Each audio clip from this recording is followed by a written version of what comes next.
אני רוצה לספר על פרק ב' בחיי, שזאת התחלה חדשה של מפעל חיים שאני עסוקה בו עד היום, והוא הקמת מרכז התיעוד ליישובי גוש תל מונד, כאן בבית הלורד בית תל מונד.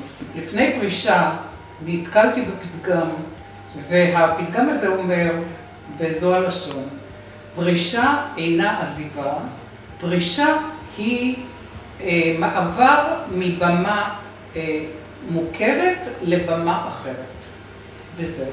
אני בחרתי את הבמה האחרת הזאת כאן בהקמת המרכז הזה.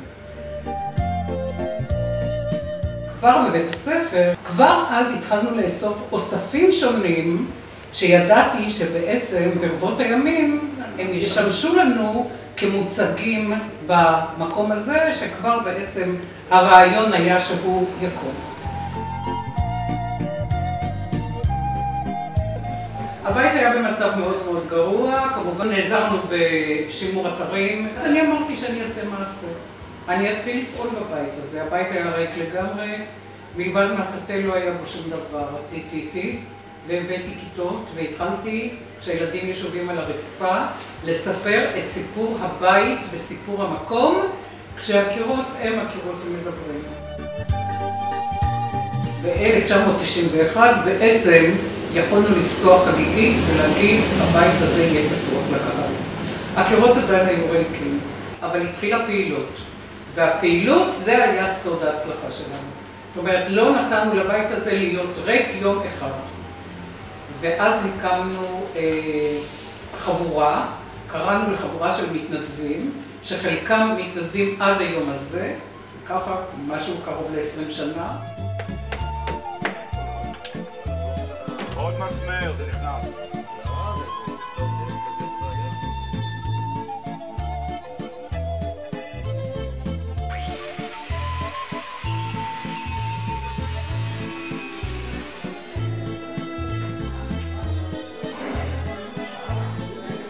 הביתה איזה שבת? מה? גם איזה רבה הרעיון שלנו כאן בארכיון שלנו זו נגישות, כדי שהמבקרים יוכלו בקלות להתמצא בדברים. ולכן כל דבר רשום וכל דבר מדויק, אבל כל דבר גם רשום חיצונית, כדי שלא צריך יהיה הרבה להתעסק עם זה. צבי ואני עבדנו הרבה שנים ביחד. צבי היה ראש המועצה, ואני הייתי מנהלת בית הספר. נכון. ככה שהמפגש בינינו היה רב שנים ועניין. כן. כן, ופה, בבית הזה, שהיה בית המועצה, כאן. נכון. הוא ישב. המאבק הכי גדול היה בעצם מאבק על החצר. אבל אחרי 5 שנים אנחנו חנכנו את החצר, שיישוב חצר שהיא בתרומה של הקרן הקיימת, ומי שחנך לנו את החצר הזאת הוא לא אחר מאשר עזר ויצמן, שהיה אז נשיא המדינה, ואנחנו כמובן גם הזמנו באותה שנה לבית הנשיא וקיבלנו תעודת הצטיינות על השיפוץ של הבית.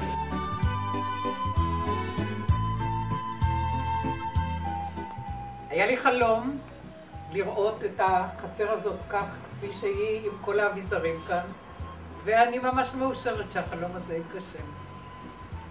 החצר משמשת לאירועים מאוד מאוד משמעותיים ומאוד מאוד מרגשים, והיא כל כולה מוקדשת באהבה ובהערצה, וכפי שאנחנו מכנים אותה, כבוד והדר למייסדי גוש תל מונד.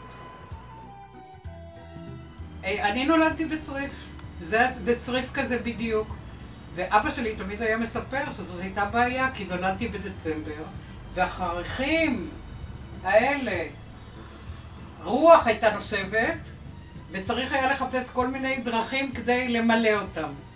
היום, כשאני פוגשת את התלמידים שלי כאן, ואני עומדת על יד התמונה ואומרת להם, שואלת אותם, מה אתם חושבים?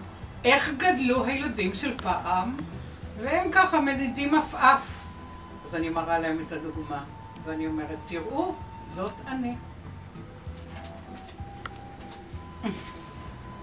זאת אני, כאן, וזה הצריף שלנו, כאן אני ואימא ועוד חבר. הפעילות היומיומית שלנו היא פעילות חינוכית.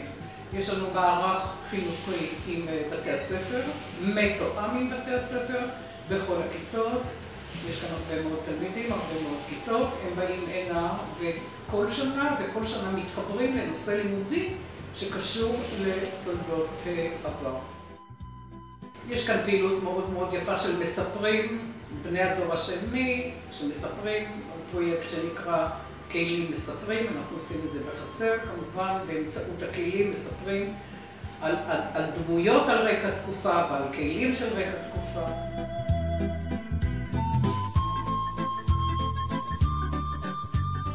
אני בחרתי ביורשת, איה. איה היא תלמידתי בכיתה א', והיא הייתה גם מורה בבית הספר שלי, זאת אומרת, עבדנו ביחד. ואני מוכרחה לומר שאני מאושרת שתפיסת העולם של איה, שהיא תפיסת עולם של דור חדש, היא כל כך מוצאת חן בעיניי, ואני מתכוונת בהחלט לתת לה את האחריות. וזה כבר לקראת תחילת שנה הבאה. רותי פנתה אליי, כשהחלטתי לפרוש ורותי פנתה אליי, אז מצד אחד מאוד מאוד שמחתי והתרגשתי. בכל זאת, רותי היה מנהלת בכל המובנים, ומצד שני היו לי חששות, האם באמת אני אצליח לעמוד במשימה שבאמת מאוד מאוד חשובה, להמשיך ולהעביר לדור הצעיר את המורשת, את הערכים שאנחנו גדלנו עליהם, את הקשר למקום, את האהבה למקום, את האהבה לארץ, למדינה, וכמו שאנחנו אומרים, להעביר את כל נושא הציונות, את המוזיאון, וכל מה שיש בו זה בזכותה, בזכות הנחישות שלה, בזכות ההתמדה והכוח וזה שהיא מצליחה לסחוף אנשים ולהדביק בהם את האהבה, גם למקום, גם ליישוב וגם למקום עצמו. אין עוד אחת כזאת.